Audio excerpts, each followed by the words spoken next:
Okay, I'm going to attempt to show y'all how I stop the puppy biting. It's just a normal puppy behavior.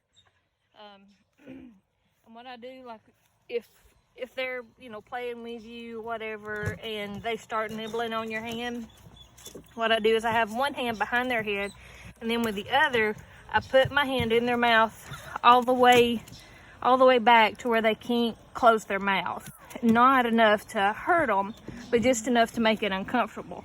And it aggravates them. And I take my hand away, and I'll offer it right back to them.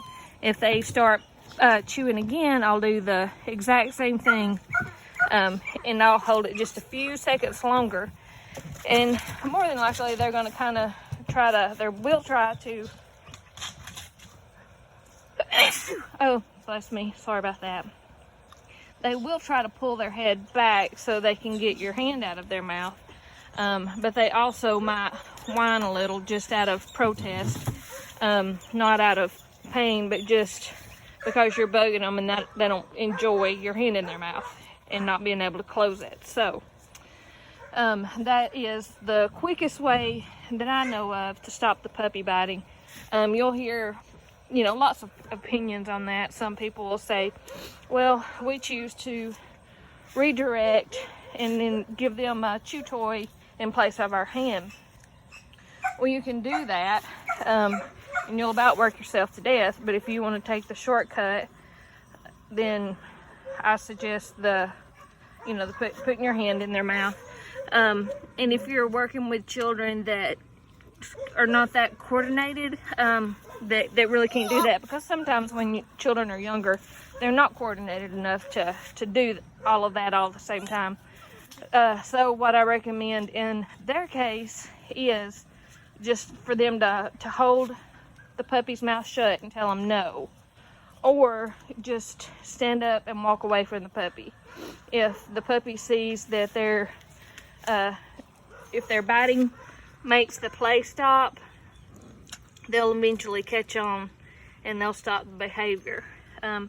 So sometimes that's the best thing, because if your child sits there and they're just pushing the puppy back away and kind of, squealing and stuff like that, kind of making high-pitched noise, all the puppy is going to think is that they're trying to play, and it's just going to make the behavior worse. So it really is best that the child gets up, stops playing with them, walks away. That's really, really the best way for younger children to be able to do it. Because if they start just pushing the puppy back, that's just going to make the puppy more excited, and they're going to think it's a game of play. So hopefully y'all won't have a hard time with it if you'll stay consistent with it. It's not hard to break them at all if you'll stay consistent with it.